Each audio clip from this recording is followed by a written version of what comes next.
দিনের বেলা যদি বাদশাহী করতেই চাও, রাতের বেলা রবের কদমে গোলামিতে সেজদায় পড়ে যাও। শুধু মনে করো হাসবি আল্লাহ, আল্লাহ আমার জন্য যথেষ্ট। রব বলেছেন গোটা দুনিয়ার পূর্ব থেকে পশ্চিম, উত্তর থেকে দক্ষিণ, গোটা দুনিয়াও যদি তোমার বিরুদ্ধে চলে যায়, তুমি বলো আমার জন্য রব যথেষ্ট। আমি বললাম গোলাম পুরা দুনিয়া বিরুদ্ধে চলে গেল, আমি তোমার জন্য যথেষ্ট। আপনাকে আমাকে রব এই শেষ নবীর উম্মত বানাতে আপনার আমাকে প্রত্যেকজন ব্যক্তিকে রব 3 বার করে ডাকছে। সুবহানাল্লাহ, এটা তাফসীরের কথা। আপনাকে এক নাম্বার রব আমাদেরকে আলাদা করেছেন, পুরা সৃষ্টির থেকে আমাদেরকে বানিয়েছেন আশরাফুল। আল্লাহ জমিনে 18,000 মখলুকাত, জমিনের নিচে 18,000 মখলুকাত, জমিনের উপরে 18,000 মখলুকাত, উল্কাপিণ্ড দিয়া আসমান আর জমিনের মধ্যখানে খালি জায়গায় রেখে দিয়েছে আরো 18,000 মখলুকাত। সুবহানাল্লাহ পড়েন। এত মানুষ থেকে আল্লাহ তাআলা আমাদেরকে আলাদা করছেন, আশরাফুল মখলুকাত বানাইছেন। আমাদেরকে কুকুর বানান নাই, বিড়াল বানান নাই। এজন্য আমরা শুকরিয়া আদায় করব না? আল্লাহ তাআলা আমাদেরকে ঈসা নবী, মুসা নবীর উম্মত না হওয়ার থেকে আলাদা করছেন, করেন নাই? যখন সব উম্মত গোলাম এক জায়গায়, বাসো এরে দাও ঈসা নবী, এরে মুসা নবী, যখন আমার নাম আসছে, আপনার নাম আসছে, আল্লাহ কইছে না রে, এটা আলাদা করে রাখ, এটা আমার শেষ নবীর উম্মত বানাইয়া দিতে চাই। আল্লাহ বলেছেন কুনতুম খায়রা উম্মাতিন উখরিজাত লিন-নাস, আমি রব তোমাদেরকে শ্রেষ্ঠ করবার জন্য এই মানুষদের মধ্যে কাদেরকে আমি উত্তম বানাতে চাই। ওই সময় তোমার নাম ধরে, তোমার বাপ দাদার নাম ধরে, তোমার বংশের নাম ধরে আলাদা করেছি। ও বান্দা, তোরে 3 বার আলাদা করছি, তুই কেমনে নিব খারাপের মতো দুনিয়া? ইমানদার হে, ইমান আনছিল একদিন, কিন্তু এরপরে আর খবর নাই। মদ খায়, সুদ খায়, জুয়া খেলে, ফেন্সি ডিল মারে, তাস মারে, সার দোকানে বসে বদনাম করে, কি বলছে কায়াত করে, কিন্তু কালিমা আমারে কি কোন, আমি কি কালিমা পড়িনি? তো আল্লাহ বলছেন ইন্নাল্লাযীনা আমানু ওয়া আমিলুস সালিহাত, যারা ঈমান এনেছে নিশ্চয়, এবং যারা নেক কাজ করেছে। কি কাজ? আমাকে আপনাকে সালাত মসজিদেও পড়তে হবে ওই রবের হুকুম মেনে, মসজিদের বাহিরেও ইবাদত করতে হবে ওই রবের হুকুম মেনে। এলাকায় দেখবেন কোন মানুষ যদি মারা যায়, বড় মানুষ, কি মানুষ? নেতা, বড় আলেম, পয়সাওয়ালা, সবের জানাজা হাজির যায় না? কথা বলেন না কেন? এক বেচারারে বান দিয়া, সাদা কাপড় দিয়ে পেছাই আপনার দরবারে হাজির করছি। আল্লাহ, আমরা এতগুলা মানুষ দোয়া করতেছি নামাজ পড়ে, আল্লাহ তুমি এর মাফ করে দাও, এর ছোট বড় করে মাফ করো, এর উপরে খুশি হও, এর আযাব দূর করো। এগুলোই দোয়ার অর্থ, এগুলো আমরা বলি। তো আমাদের লাভ হয়েছে না, যে মরছে তার লাভ। কথা বলেন না? আমাদের সব থেকে লাভ বেশি একটা বাচ্চার জানাজা যায়। আমরা বাচ্চার জানাজা যাই না, 2-3 জন মিলে বাচ্চার জানাজা শেষ করে দেয়। খুঁজে খুঁজে বাচ্চার জানাজাকে কি পড়ে বলেন? আল্লাহুম্মা জাআলহু লানা মাহালান, আল্লাহুম্মা জাআলহু লানা ফারাতান ওয়া জাআলহু লানা আজরান ওয়া যুহরা ওয়া জাআলহু লানা শাফিআন ওয়া মুশাফফাআন বা শাফিআতান ওয়া মুশাফফাআন। বাচ্চার জানাজায় পড়ে আল্লাহ এক মাসুম বেগুনাহ ফেরেশতা নিয়ে তোমার দরবারে হাজির হইছে, এর উসিলায় তুমি আমাদের মাফ করো। সুবহানাল্লাহ বললেন না? ওই বাচ্চার উসিলায় আমাদেরকে মাফ করো। শাফিআন ওয়া মুশাফফাআ, আল্লাহ কিয়ামতের দিন তারে আমাদের জন্য শাফাআতকারী বানাইও, তার সুপারিশে তুমি কবুল কইরা আমাদের মাফ করে দিও। সুবহানাল্লাহ বলেন। তাহলে বাচ্চার জানাজা গেলে লাভ কার? কথা বলেন। ওখানে যায় নাকি? জানে না যে আসলে কোন জায়গায় যাইতে হইব। দোয়া ঠিকই করে, কিন্তু জানে না এর অর্থ কি। জানলে তো পাগল হইতো। শাফিআন ওয়া মুশাফফা, আল্লাহ তার শাফাআতকারী বানাও, তার শাফাআতকে কবুল করো। আল্লাহ রাব্বুল ইজ্জতুল জালাল বলছেন, বান্দারে এই দুনিয়ার জমিনে তুমিও বেশি দিন থাকবা না, আমিও এই দুনিয়ার জমিনে তুমি বেশি দিন থাকবা না, আজ না হয় কাল চলে আসতে হবে।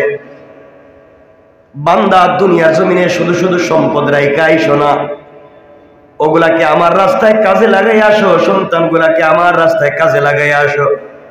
বান্দারে তুমি কবরে যাওয়ার আগে আগে, কবরে আসার আগে আগে ভালো করে কবরের সামান নিয়ে কবর পর্যন্ত আইসো। ওখানে তোমার কারো পরিচয় চলবে না, ওই জায়গায় কেউ কারো পরিচয় দিবে না। কিয়ামতের দিনে মুসিবতের সময় আমার আমলনামা যদি আমার ডান হাতে না আসে, এই পৃথিবীতে বেঁচে থেকে কোনো লাভ নাই, এই পৃথিবীতে কল্যাণের কাজ করে লাভ নাই। যদি কিয়ামতের দিন আপনার আমার আমলনামা আপনার আমার ডাইন হাতে না আসে, কিয়ামতের দিনে আমলনামা যদি ডান হাতে চলে আসে, তার যে আনন্দ, ঘুরে বেড়াবে এই যে দেখো আমার আমলনামা ডান হাতে। আর যার বাম হাতে আমলনামা চলে আসবে, তার কষ্টের আর শেষ থাকবে না। এই জন্য কিয়ামতের দিনে মুসিবতের সময় কান্নাকাটি করার চাইতে জীবিত থাকতে কাঁদতে হবে। আপনি আমি এখনো জীবিত আছি, আপনি আমি আব্দুল কাদের জিলানী, মুঈনুদ্দিন চিশতি, শাহজালাল, শাহপরানের চাইতে আমি আর আপনি এখন এই মুহূর্তে দামি। কথা বলে না কেন? শাহজালালের চাইতে, শাহপরানের চাইতে, মুঈনুদ্দিন চিশতির চাইতে, আব্দুল কাদের জিলানীর চাইতে তুমি আমি এখন দামি। কারণ আব্দুল কাদের জিলানী চাইলে এই মুহূর্তে তিলাওয়াত করতে পারবেন না, চাইলে ইস্তেগফার করে দোয়া করতে পারবেন না। তুমি আমি এখনো জীবিত, চাইলে এখনো তওবা ইস্তেগফার করতে পারি। এই জন্য বাবা, আল্লাহর ওয়াস্তে কিয়ামতের দিন গিয়ে হাজার হাজার হাজার হাজার নেক আমল নিয়ে গিয়ে লাভ হবে না যদি দুনিয়ার জমিনে আমরা বিপদগ্রস্ত হয়ে যাই। এই জন্য একটা সেজদার কত দাম, একটা সেজদার কত দাম। আসমান জমিনে যা আছে সব বিক্রি করে দিলেও মুমিনের একটা সেজদার দাম হবে না। ইল্লাল্লাহু আল হাইয়ুল কাইয়্যুম الذي لا تأخذه سنة ولا نوم ونشهد أن سيدنا وسندنا وحبيب ربنا وطبيبنا وطبيب قلوبنا ومولانا محمدا عبد الله ورسوله الذي أرسل إلى الناس كافة بشيرا ونذيرا وداعيا إلى الله بإذنه وسراجا وقمرا منيرا. أما بعد فقد قال الله تعالى في كلامه المجيد وفي فرقانه الحميد. সকলে আওয়াজ করে পড়ুন আউযু বিল্লাহি মিনাশ শাইতানির রাজীম. বিসমিল্লাহির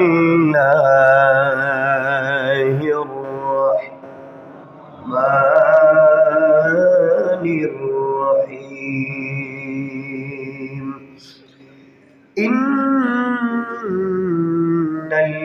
ইন্নাল্লাযীনা আমানু ওয়া আমিলুস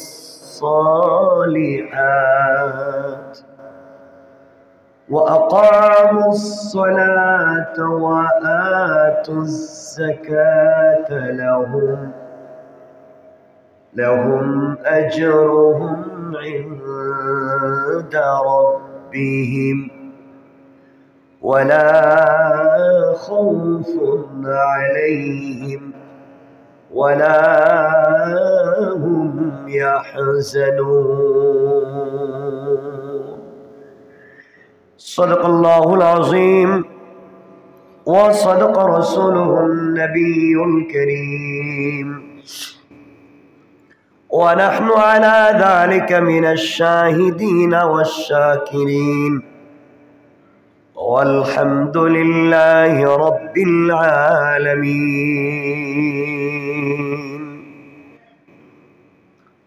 যারা আসতে পেরেছেন যারা বসতে পেরেছেন আল্লাহ পাক যাদেরকে আসবার তৌফিক দিয়েছেন সকলে বলেন তুই জবান দিয়েছেন কে আল্লাহ এত মানুষকে এই আওয়াজ দিলেন একজন সকলে বলতে পারলেন না বলেন দিছেন কে আল্লাহ এরপরেও বাতাস লাগে কেন এখানে কোথেকে আসে বাতাস এখানে বাতাস লাগতেছে কোথেকে ওখান থেকে না ওইটা দেন ওইটা দেন না ঠিক আছে কষ্ট হচ্ছে না আপনাদের মানে আমার তো ডাস্টের সমস্যা আর রাত দিন কথা বলতে বলতে ঠান্ডা লেগে যায় তো সকলে বলেন এই জবান দিয়েছেন কে এই তো মনে হইতেছে মসজিদে সবাই আছে সবাই যদি বসে থাকেন তাহলে তো হবে না আমার সঙ্গে দিল খুলে এখানে লাইট থাকলে আরেকটা দেন দিল খুলে সকলে পড়েন নামাজের দরুদ আল্লাহুম্মা সাল্লি আলা মুহাম্মাদ ওয়া আলা আলি মুহাম্মাদ কামা সাল্লাইতা আলা ইব্রাহিম ইন্নাকা হামিদুম মাজিদ اللهم بارك على محمد وعلى كما باركت على إبراهيم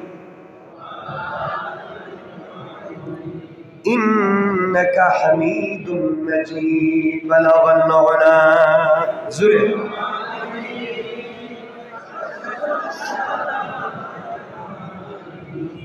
حسنت جميع خصاله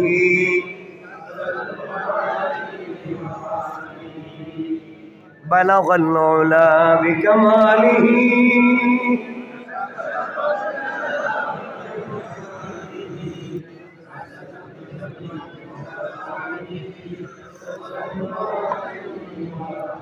لا إله إلا الله إيه وزنا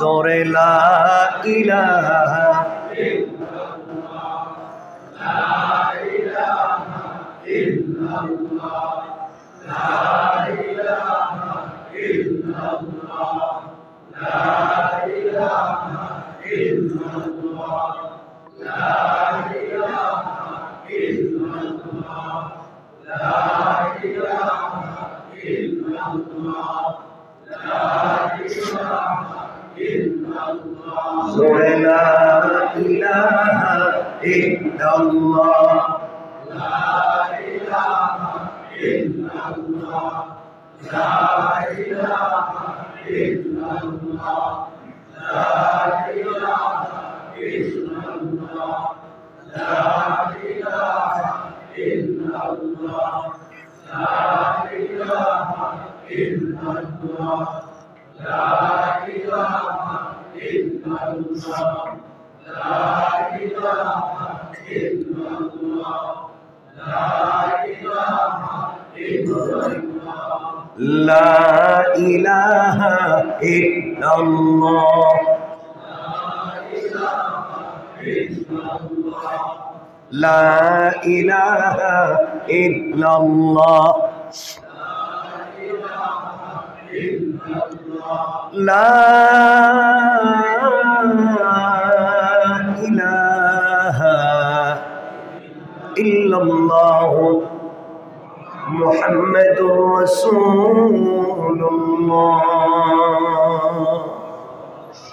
সাল্লাল্লাহু আলাইহি ওয়াসাল্লাম। আল্লাহ পাকের দরবারে লাখো কোটি শুকর সুজুদ যে আল্লাহ আমাদেরকে পুরো দিন 10টা থেকে প্রায় 2:30টা পর্যন্ত মসজিদে জুমার জন্য ছিলাম। কয়েক ঘন্টা পরে আমরা আবার মসজিদে জমা হতে পেরেছি। এই যে আমাদের একটা তড়প আর তামান্না, এই 5-7 ঘন্টা দুনিয়ার কাছ থেকে ফারেগ হয়ে রবের ঘর পর্যন্ত আসতে পারছি, এতে আমরা খুব বেশি বেজার, খুব কষ্ট পেয়েছি। আমাদেরকে তৌফিক দিয়েছেন কে?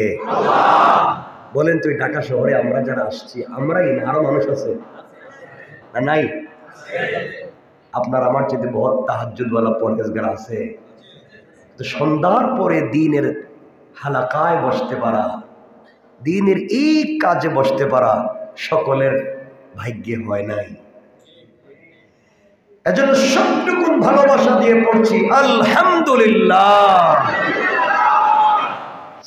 আমরা আজকে প্রথম দিন, তাও বাদ মাগরিব, প্রথম দিন তাও বাদ মাগরিব। আগে তাফসীর হয়েছে বুধবার, মঙ্গলবার, তাও বাদে সাত। আমরা শুক্রবার, তাও বাদ মাগরিব। আপনারা এসেছেন প্রথম দিন। আমরা যদি শুরু করি তাহলে আমরা কি পুরা মসজিদ তো ভরে গেছে, আমরা আরো উপরে যেতে পারবো। 2-3 জন কইলেন সব বরকতই তো ইনশাআল্লাহ। ইনশাআল্লাহ ঠিক আছে না? ইনশাআল্লাহ ইনশাআল্লাহ আমরা পারবো, আমাদেরকে দিয়ে হবে। কিন্তু আমরা তো নিজেরাই বলি না আমাকে দিয়ে কিছু হবে না। এই যে আমাকে দিয়ে কিছু হবে না, এই আমি ঝামেলা, আমাকে দিয়ে কিছু হবে না। মনে রাখবেন, চলার পথে আপনি একটা ভালো কাজ করবেন, আপনার বন্ধুর সঙ্গে পরামর্শ করছেন, আমি একটা এই কাজটা আমি করতেছি, ও তুমি, তোমার দিয়ে তোমার বাপরে দেওয়া হয় নাই আর তোমার দিইব, তুমি এই কাজ করতে পারবে। আপনি আরেকজনের সঙ্গে পরামর্শ করলেন, সে বলতেছে তুমি, তোমার তো জিন্দগি শেষ হয়েছে। আর আপনি যার সঙ্গে পরামর্শ করতে যাবেন সে আপনাকে পিছনে টানবে। কিন্তু যখনই আপনি সাকসেস হয়ে যাবেন, কমপ্লিট লাইফে পূর্ণাঙ্গ সাকসেস, ওরাই বলবে কইছিলাম না ওই ছেলেরে দিয়ে হবে, ও তো পাশে, অথচ হ্যাঁ কই নেই কিছু। কথা বলেন না কেন? হ্যাঁ বলছে এর দিয়ে হবে না, কিন্তু হেই কইছে। আমরা তো এই লাইনের লোক। এই জন্য আমি আবারও বলছি যুবকদেরকে, যারা স্কুল পড়ছো, কলেজ ইউনিভার্সিটিতে পড়ছো, পড়বার কোনো বিকল্প নেই, পড়তেই থাকো। কারণ মনে রাখবা, শিক্ষা, আমার কথাকে লিখে রাখবা স্মরণার্থ করে, শিক্ষা একজন মানুষকে তার কল্পনার চাইতেও বহুদূর নিয়ে যেতে পারে। আরেকটা কথা বলে দিচ্ছি, তুমি যদি দিনের বেলা বাদশাহী করতে চাও, দিনের বেলা যদি বাদশাহী করতেই চাও, রাতের বেলা রবের কদমে গোলামিতে সেজদায় পড়ে যাও। রাতের বেলা রবের কদমে গোলামি করো, দিনের বেলা রব তোমাকে বাদশাহীর আসনে বসাইয়া দিবে। চলার পথে শুধু মনে করো হাসবি আল্লাহ, আল্লাহ আমার জন্য যথেষ্ট। রব বলেছেন গোটা দুনিয়ার পূর্ব থেকে পশ্চিম, উত্তর থেকে দক্ষিণ, গোটা দুনিয়াও যদি তোমার বিরুদ্ধে চলে যায়, তুমি বলো আমার জন্য রব যথেষ্ট। আমি বললাম গোলাম পুরা দুনিয়া বিরুদ্ধে চলে গেল, আমি তোমার জন্য যথেষ্ট। আর একটু জুড়ে পড়েন না সুবহানাল্লাহ। এই রব এখন আছেন? আসতে কইলেন যে বয়স একটু হয়েছে, হয়েছে আগের মতোই বলেন না, রব আগের মতোই আছে। ভালোবাসাটা আগের চাইতে বাড়ছে, কারণ আপনাকে আমাকে রব, আপনাকে আমাকে রব এই শেষ নবীর উম্মত বানাতে আপনার আমাকে প্রত্যেকজন ব্যক্তিকে রব 3 বার করে ডাকছে। সুবহানাল্লাহ, এটা তাফসীরের কথা। আপনাকে এক নাম্বার রব আমাদেরকে আলাদা করেছেন, পুরা সৃষ্টির থেকে আমাদেরকে বানিয়েছেন আশরাফুল মাখলুকাত। আপনারা তো জানেন মাখলুকাত কতটা? 18,000 নাকি? 18,000 মাখলুকাত শুনেন নাই? মাখলুকাত 18,000 না, 3 18 কত? 54। 54,000 ডাবল করলে যত হয় এত মাখলুকাত আল্লাহ সৃষ্টি করেছে। আল্লাহ জমিনে 18,000 মাখলুকাত, জমিনের নিচে 18,000 মাখলুকাত, জমিনের উপরে 18,000 মাখলুকাত, উল্কাপিণ্ড দিয়া আসমান আর জমিনের মধ্যখানে খালি জায়গায় রেখে দিয়েছে আরো 18,000 মাখলুকাত। সুবহানাল্লাহ পড়েন। এত মানুষ থেকে আল্লাহ তাআলা আমাদেরকে আলাদা করছেন, আশরাফুল মাখলুকাত বানাইছেন। আমাদেরকে কুকুর বানান নাই, বিড়াল বানান নাই। এর জন্য আমরা শুকরিয়া আদায় করবো না? 2 নম্বর, আল্লাহ তাআলা আমাদেরকে ঈসা নবী মুসা নবীর উম্মত না হওয়ার থেকে আলাদা করছে, করেন নাই? যখন সব উম্মত গোলাম এক জায়গায়, বাসো এরে দাও ঈসা নবী, এরে মুসা নবী, যখন আমার নাম আসছে, আপনার নাম আসছে, আল্লাহ কইছে না রে, এটা আলাদা করে রাখ, এটা আমার শেষ নবীর উম্মত বানাইয়া দিতে চায়। চিন্তা করছেন? বিশ্বাস হয় না? আল্লাহ তো আমাকে আদম নবী, ঈসা নবী, মুসা নবীর উম্মত বানান নাই, তো হইলাম না কেন? রব হিসেবে আলাদা করছে। না রে, এই আব্দুল্লাহ রে রাইখা দে, এটা বেগমগঞ্জে বাড়ি, এটা রে মুহাম্মদের উম্মত বানাইতে চায়। কয়বার? 3 নম্বর আল্লাহ বলেছেন কুনতুম খায়রা উম্মাতিন উখরিজাত লিন-নাস।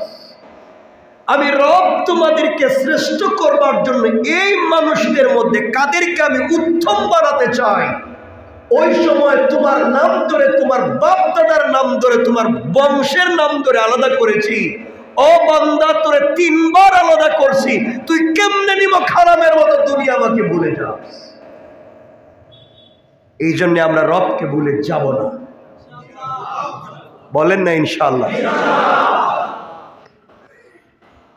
মনে রাখবেন, কথা আমরা খুব লম্বা করব না। প্রথম দিন আমরা তাড়াতাড়ি শেষ করে দিব নাকি? না,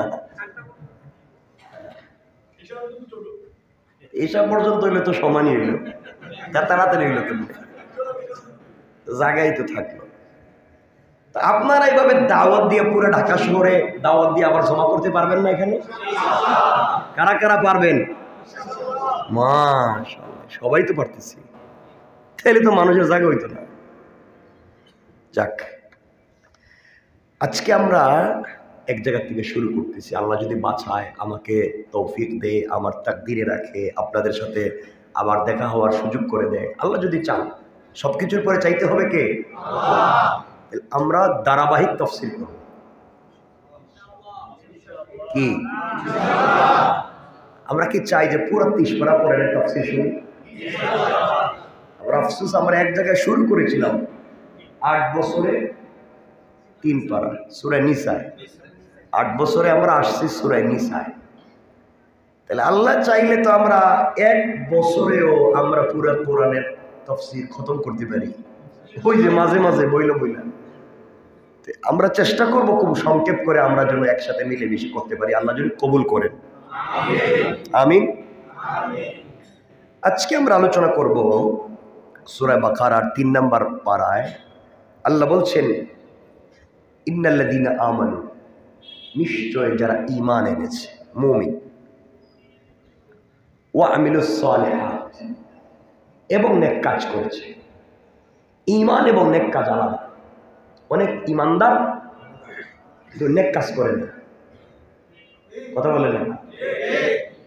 ইমানদার হে ইমান আনছিল একদিন, কিন্তু এরপরে আর খবর নাই। মদ খায়, সুদ খায়, জুয়া খেলে, ফেন্সি ডিল মারে, তাস মারে, সার দোকানে বসে বদনাম করে, কি বলছে কায়ত করে, কিন্তু কালিমা আমারে কি কোন, আমি কি কালিমা পড়িনি?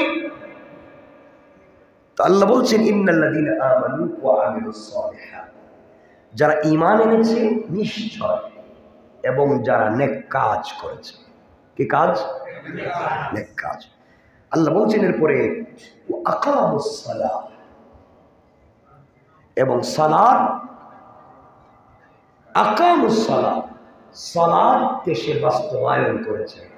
সালাত পড়েছে বলছি না, সালাতকে বাস্তবায়ন করেছে। মানে রাখবেন, সালাত পড়েছে, এখানে ইকামত আসার কথা নয়। ইকামত শব্দের অর্থ পড়া না। এই জায়গায় আমরা ভুল করি। আমরা মনে করছি নামাজ পড়ছি, মনে হয় সালাত হয়ে গেছে। নামাজ এটা একটা প্র্যাকটিসের নাম। আপনার অন্যভাবে নিয়ে না, কথা বুঝবেন। রব এখানে প্র্যাকটিস করাচ্ছেন, মসজিদে আসো, আমি বলছি দাঁড়াও, দাঁড়াও, হাত বাঁধো, হাত বাঁধো, মাথা নিচু করো, নিচু করো, সাজদায় যাও, যাও, বসো, বসো। রব ট্রেনিং দেওয়াচ্ছেন, যা বলছি করো। ওই ট্রেনিং দিয়া তোমাকে তৈরি করতেছি মসজিদের বাহিরে ইকামতে সালাতকে তুমি কায়েম করো। মসজিদের বাহিরে যাও, নামাজে যে রবের প্র্যাকটিস করছো, মসজিদের বাহিরেও সেই রবের প্র্যাকটিস করো, এবং পাবলিকের কাছেও প্র্যাকটিসকে প্রতিষ্ঠা করো। কথা কি বুঝতে পারলেন? এই জন্য আমাকে আপনাকে সালাত মসজিদেও পড়তে হবে ওই রবের হুকুম মেনে, মসজিদের বাহিরেও ইবাদত করতে হবে ওই রবের হুকুম মেনে। মসজিদে আসলেন মানলাম, মসজিদের বাহিরে আর আল্লাহরে মানলাম না, হইল? বলেন না, সংক্ষেপ করে দিই আজকে। এরপরে বলছেন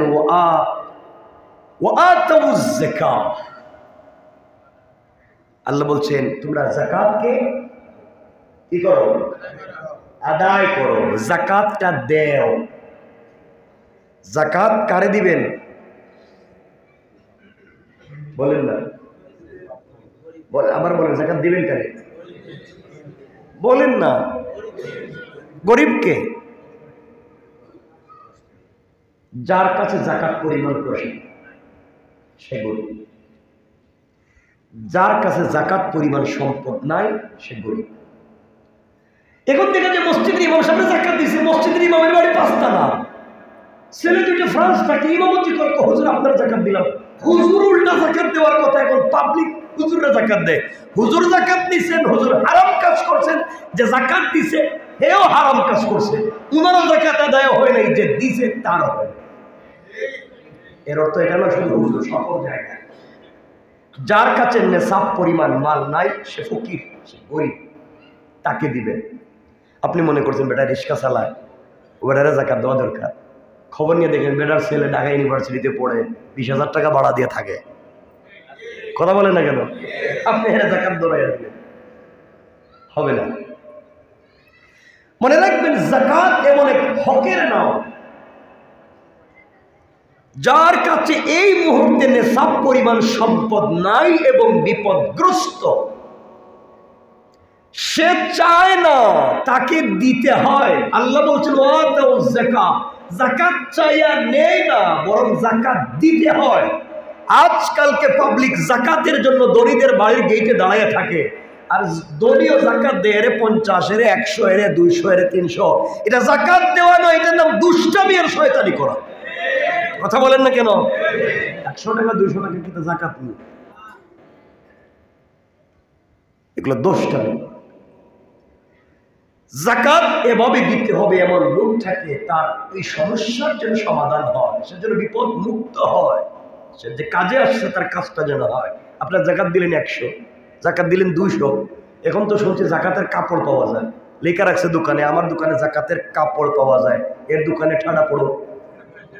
বলেন, ঠাড়া পড়ো। যাকাতের কাপড় পাওয়া যায় মানে কি? ইসলামের কোন জায়গায় লেখা আছে যাকাতের কাপড় ওইটা দিবেন?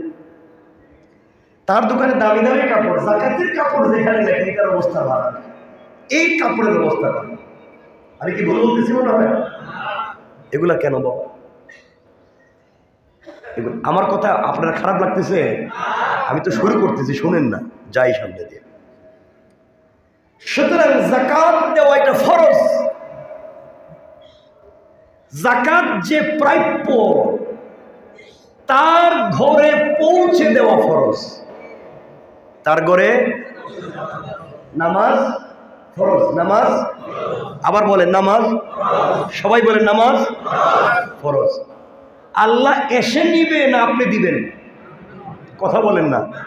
আল্লাহ এসে বলবেন নামাজ দেওয়া, নামাজ দেওয়া হয়, নামাজ দেওয়া না, আপনার উপরে দায়িত্ব, তাকে দিতে হবে টাইম মতো। বলেন না? এমনকি আপনার ইচ্ছাবশত 2 ওয়াক্ত নামাজকে যদি আপনি একত্রিত করেন, আপনি জাহান্নামী। তাইলে নামাজ রব এসে নিবেন না আমাকে দিতে হবে? কেন? এটা ফরজ, তার হক তার দিতে হবে। নামাজ কার হক? বলেন কার? তিনি এসে নিবেন না আমি দিব?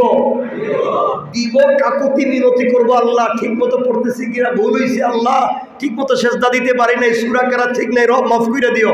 কাকুতি মিনতি করতে হবে, এটা তার হক। যাকাত বান্দার হক, সে এসে নিবে কেন? তুমি তার বাড়িতে দিবা আর মাফ চাইয়া বলবা ঠিক মতো দিতে পারি নাই, হক যেভাবে দেওয়ার কথা ছিল দিতে পারি নাই, মাফ চাই। ঠিক কিনা বলেন? যাকাত দিবেন আর মাফ চাইবেন। আর হেরা মনে করছে জাকাত আমার তো পয়সা, আমি মাফ চাই মুখে। জাকাত এটা আপনার নয়। এই আতাউশ শব্দের ব্যাখ্যায় মুফাসসিরিনে কেরাম হানাফি মাযহাবের বড় ইমাম আল্লামা ইমাম আবু বকর জাসসাস আহকামুল কোরআন লিল জাসসাসে লিখেন, যাকাত এটা এমন বান্দার হক, এটা আল্লাহ তাআলা যার কাছে দিবেন তার কাছে আমানত দিবেন। তার কাছে কি দিবেন? আল্লাহ বলতেছিল বান্দা আমি তো গিয়া আমার ওই বান্দাটারে দেওয়ার কথা ছিল, আমি সরাসরি দিলাম না, তোমারে যা দিছি ওইটার সাথে তারটাও দিয়ে দিছি, তুমি হিসাব করে তোমারটা রাইখা তারটা তারে দিয়ে দিও। কথা বলেন না কেন? তুমি তোমারটা হিসাব করে রেখে দিয়া তারটা তারে পৌঁছাইয়া দিও। আর এলাকার মানুষ যাকাতের নাম করে শয়তানি করে, পাবলিকের লাইন ধরাইয়া দেয়, 10 টাকা 120 টাকা 100 টাকা 200 টাকা করে যাকাত দেয়।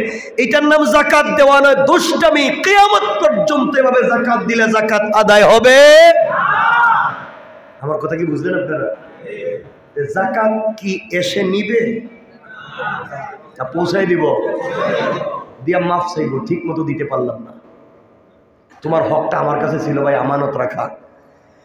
আল্লাহ রাসূল বলছেন লা ঈমান লিমান লা আমানাত লাহু, যে আমানত ঠিকমতো রক্ষা করতে পারলো না তার ঈমান নাই। ওয়ালা দীন লিমান লা আহদ লাহু, যে রবের সঙ্গে ওয়াদা দিয়েছিল আল্লাহ আমারে দেও আমি কিন্তু তোমার বান্দারে দিব, এই ওয়াদা রাখে নাই, সে তার তো কোনো ধর্মই নাই। আমার কথা বুঝেন আপনারা? কষ্ট হইতেছে মনে হয়, বেশি কঠিন করে বলে ফেলতেছি। আপনাদের সাথে আমার দুশ্মনী আছে? কারোর সাথে লেনদেন আছে? জায়গা জমিনে কোনো ভেজাল আছে? না, আপনাদের এলাকায় আত্মীয়তা আছে আমার? কিচ্ছুই তো নাই। তাই আপনাদের সাথে রাগ করবো কেন? রব যেখানে রাগ করে বলতেছেন সেখানে আমি আপনাদের সাথে নরম মিজাজে কথা বলে লাভ আছে? আল্লাহকে দেখো এমন কিছু দুলাভাইয়ের মতো কথা, আমি রাগ করে বলতেছি ঠিক করে না, এমন কিছু সবসময় মনে হয় আল্লাহর নাম রহমান আর রহিম না। আল্লাহর নাম যেমন রহমান, আল্লাহর নাম যেমন গফফার, আল্লাহর নাম যেমন সত্তার, সেই একটা আল্লাহর নাম জব্বার, আল্লাহর আরেক নাম কাহ্হার, খুব শক্তিশালী, খুব কঠিন। এই জন্য আমরা যাকাত দিব ইনশাআল্লাহ। যাকাত আমরা বলি না যে আমার মাল থেকে আমি হিসাব করে দিতেছি, আমার সম্পদ থেকে হিসাব করে দিতেছি। আসলে সম্পদ যতটুকু ওটা আপনার ছিল, আর যেটা হিসাব করে বাইর করছেন ওটা আপনার ওটা আরেকজনের, তাকে দিতে হবে। আমরা দিব তো পাবো ইনশাল্লাহ। কুরবানির সময় তো আমি নিজেই এটা সাক্ষী, 10টা 12টা কুরবানি করে পয়সাওয়ালা গেট লাগাইয়া দেয়, গেটের চিপা দিয়া 1 টুকরা 2 টুকরা, তোমার কপালে কি ঠাডা পড়ে নাই এখনো? 1 টুকরা 2 টুকরা মারো, সারা বছর তুমি তো প্রতিদিন বড় একটা জবাই করে খাইতে পারো, ওরে 1 টুকরা দাও কেমনি? কথা বলেন না কেন? 1 টুকরা দেয়।